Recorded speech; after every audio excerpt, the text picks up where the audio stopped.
नमस्कार दोस्तों, welcome back to my channel. दोस्तों, आपको पता है, दुनिया के कई देश अपने सैनिकों को युद्ध या युद्ध जैसी स्थिति में फाइनेंशियल बर्डन कम करने के लिए ना टैक्स रिलीफ देते हैं। उनको टैक्स में रिलीफ देते हैं।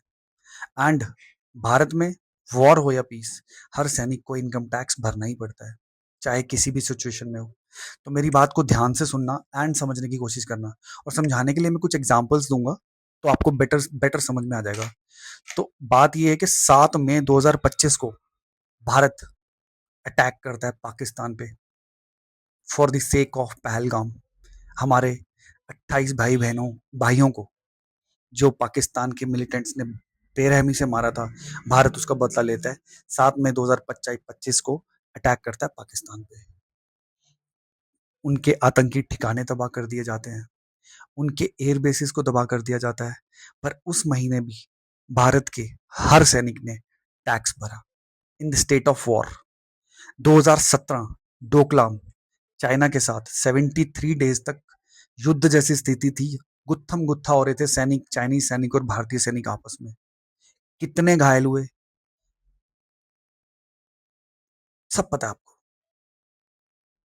और उन सब ने भी, सैनिकों ने, जितने सैनिक वहां पे थे अवेलेबल, सब ने टैक्स भरा उस युद्ध के टाइम पे भी। 2019 पाकिस्तान के अंदर बालाकोट स्ट्राइक, भारतीय वायुसेना, सैकड़ों मिलिटेंट्स न्यूट्रलाइज किए गए, लेकिन उन सब पायलट्स ने टैक्स भरा। 2020 Galwan, hand to hand combat Chinese soldiers के साथ। चाइनीज सोल्जर्स जो कि इतनी संख्या में थे, पर हमारे भारतीय सैनिक कम संख्या में थे, लेकिन निडर होके हैंड टू हैंड कॉम्बैट, हाथ से हाथ की लड़ाई में उन्होंने मुंह तोड़ जवाब दिया। हमारे 20 सैनिक शहीद हुए थे, बहुत सारे सैनिक घायल हुए थे। उनके 43, अनुमान लगाया जाता है 43 के करीब सैनिकों को हमने मारा था। पर उस महीने का भी सारा टैक्स उन सभी सैनिकों ने भरा था। वहां क्या हुआ इसकी खबर तो उनके घर वालों को 3 दिन के बाद मिली थी, लेकिन शहीदों ने और जो घायल हुए थे उन सब ने अपना टैक्स भरा। सियाचन -55 डिग्री सेल्सियस में खड़े रहते हैं हमारे सैनिक।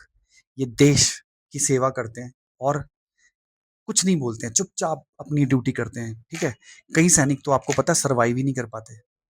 इतना हार्श टेरेन, इतना हार्श टेम्परेचर है वहां का। कईयों को तो फ्रॉस्ट बाइट हो जाती है, कहीं आइस ब्लाइंडनेस हो जाती है, और कहीं को तो बर्फीले तूफानों में समाकर शहीद हो जाते हैं। पर शहादत के बाद भी उनको टैक्स भरना पड़ता है उस फाइनेंशियल ईयर का। और ये एक ऐसी कड़वी कड़वी सच्चाई है जिससे जिसको सुन के किसी का भी दिल पसीजेगा, किसी को भी किसी को भी बुरा लगेगा। अब मैं आपको एक बाहर के देशों की पॉलिसी बताता हूँ। क्यों ये वीडियो बनाने का मतलब था कि अगर बाहर के देश कर सकते हैं तो हम भी कर सकते हैं अपने सैनिकों के लिए। तो बाहर के देशों की पॉलिसीज बताता हूँ। अमेरिका की जो पॉलिसी है, operational and combat zone deployment में उनके हर सैनिक को टैक्स रिलीफ दिया जाता है जितनी देर तक वो वहां पे डिप्लॉयड रहता है। इसराइल में same combat zone operational duties, forward basis deployment, उनको टैक्स रिलीफ दिया जाता है। UK same combat zone operational duty, forward basis में डिप्लॉयमेंट, उनको टैक्स रिलीफ दिया जाता है। अरे इन सबको छोड़ो, बांग्लादेश, जो बांग्लादेश है वो एक छोटा सा कंट्री है, हमारी इकोनॉमी से तो बहुत कम है उसकी। उसके भी पॉलिसी में उनके सैनिकों को टैक्स रिलीफ दिया जाता है जब वो डिप्लॉयमेंट पे होते हैं। अब इसके कंपैरिजन में इंडिया 6 टॉप इकोनॉमीज में आता है ना, और हर तरह से सक्षम है हर चीज करने के लिए। तो operational combat duties during war and deployment जो हमारे सैनिकों की होती है फॉरवर्ड बेसिस में, including Siachen, the top highest battlefield in the world. ये हर जगह के डिप्लॉयमेंट के बाद भी ना उन सब सैनिकों को टैक्स का रिलीफ नहीं मिलता, नहीं मिलता। तो सैनिक ज्वाइन करते वक्त कसम खाता है कि without any questions asked, without any second thought, Bharat के लिए कभी भी कहीं भी जब इंस्ट्रक्शंस आएंगे जाएगा, और जो करना है करेगा।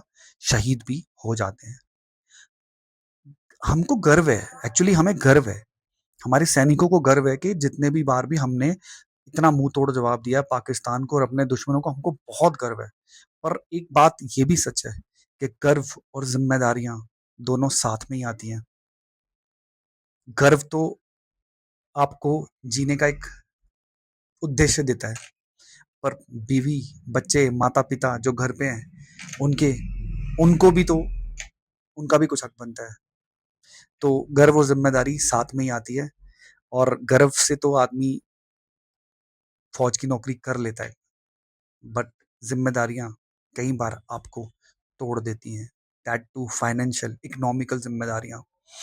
तो मेरा वीडियो का ये उद्देश्य किसी अपनी सरकार को विलेन बनाना नहीं है। सरकार के ऊपर कोई मैं क्वेश्चन नहीं कर रहा हूँ। बस इतना रिक्वेस्ट है कि अगर सरकार चाहे तो एक दिन में ये सारे ऑर्डर्स पलटे जा सकते हैं। एक दिन में पॉलिसी चेंज हो सकती है, सब कुछ बदल सकता है, पर उसके लिए सरकार को पार्लियामेंट में हिम्मत दिखानी होगी, और साथ-साथ सोशल मीडिया पे आप लोगों को अपने सैनिकों के लिए, if possible for the sake of military, हमारे सैनिकों के लिए शेयर दिस वीडियो। जय हिंद, जय भारत, वंदे मातरम। अगर वीडियो अच्छा लगा हो तो सब्सक्राइब कीजिएगा, लाइक कीजिएगा, और अगर किसी भाई को मेरे से कोई कोई शिकायत है, कुछ पसंद नहीं आई मेरी बात, तो वो मुझे कमेंट में ज़रूर लिख के भेजें, मैं ज़रूर जवाब दूंगा। वंदे मातरम।